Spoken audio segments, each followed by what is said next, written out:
If you think that life is all pain and suffering and negativeness and badness... It's just a cheap fucking mischaracterization of my position. I haven't made 1,500 videos saying tripe like that. I've made 1,500 videos explaining that there is this quality to life, that we are driven by desire, that desire is in itself attractive, addictive.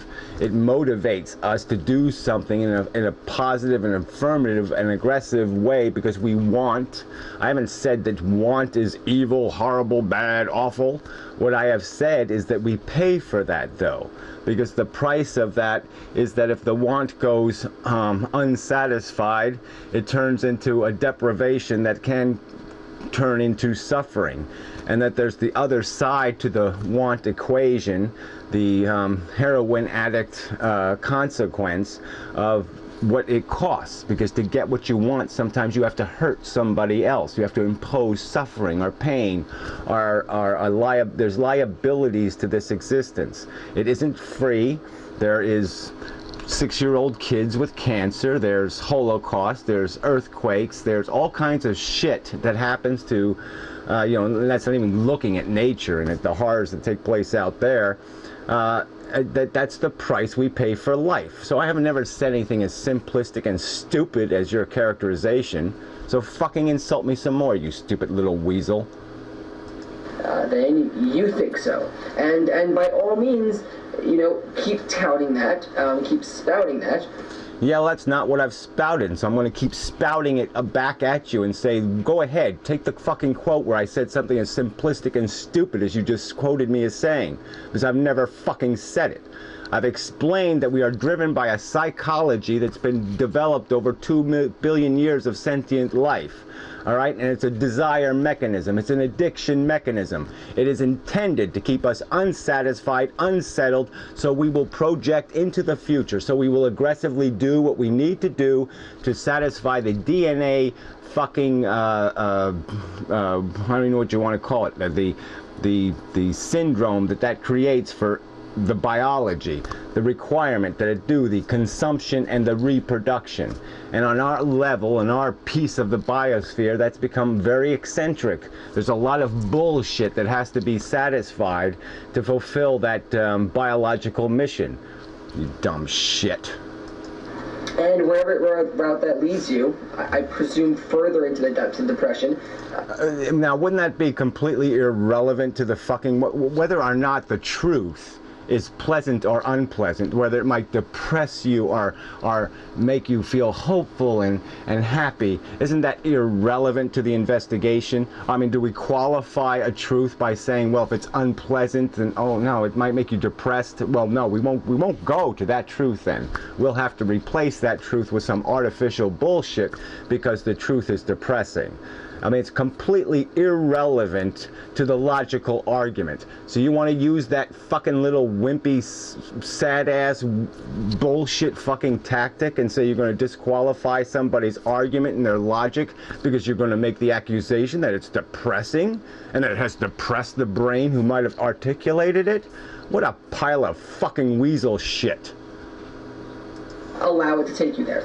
But to exclaim that you have some kind of objective rationale for this is nonsense. It really is. And I showed this to you last night. And you didn't show anything. All you did was distract a perfectly valid conversation about the very real reality that there are equations in life. You have to make these determinations. If you had, for example, a genetic defect that created a 1 in 4 chance that your child would be born with, you know, its brain in its ass, you would have to make a value judgment about what the risk, whether the reward was worth the risk, whether you were willing to roll those dice, take that chance, and impose that plight on some new consciousness.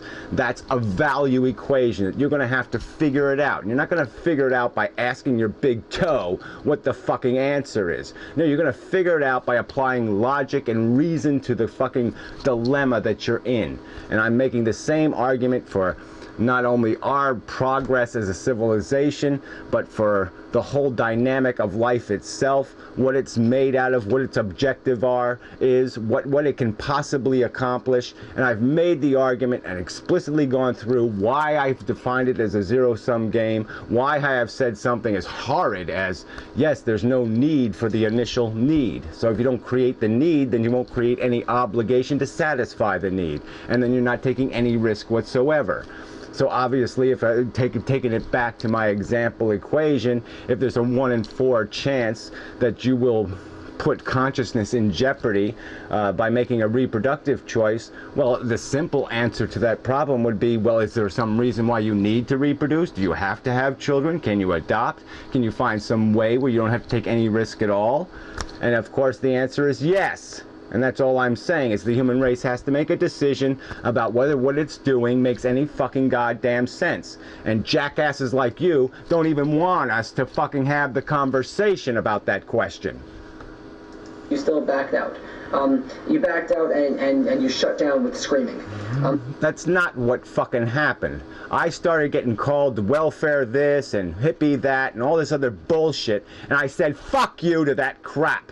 I'm not taking it, okay? I can do a stick ham room, and I'll be in a stick ham room for fucking 10 hours on a Saturday fucking night. And if somebody wants to bring me a real fucking argument, then I'll argue with them, alright? But I'm not gonna take that shit from that little lisping jackass, okay? If he's gonna bring personal crap into the fucking room, fuck him and fuck you. So you said that left of center's inference for his idea about the good in life is just emotional nonsense. Just we're feeding the disease, we're feeding the addiction, etc., etc. So that was your argument to left of center. And then, well, that's not what happened. I made an argument to left of center that was perfectly valid. I said that we can study all these other things in our life, that we can make intellectual decisions about whether we should reproduce. We can make an intellectual decision about what risk we're going to take when it comes to running over our own cat in the driveway or something. We make calculations every day about the consequences of our actions. And I just made the simple point that if we're going to analyze humanity, if we're going to analyze the human species, that we can do it just the way we would analyze any other rat maze scenario. And we can sit there and observe the human race from an objective point of view, a non-involved, a non-addict point of view, and say, is this making any sense? Is this producing more than it's consuming? It's a fucking simple equation that we apply all the time, all over the place, except little wimps like you don't want to point that fucking equation at the human race because you know what the fucking answer is going to be.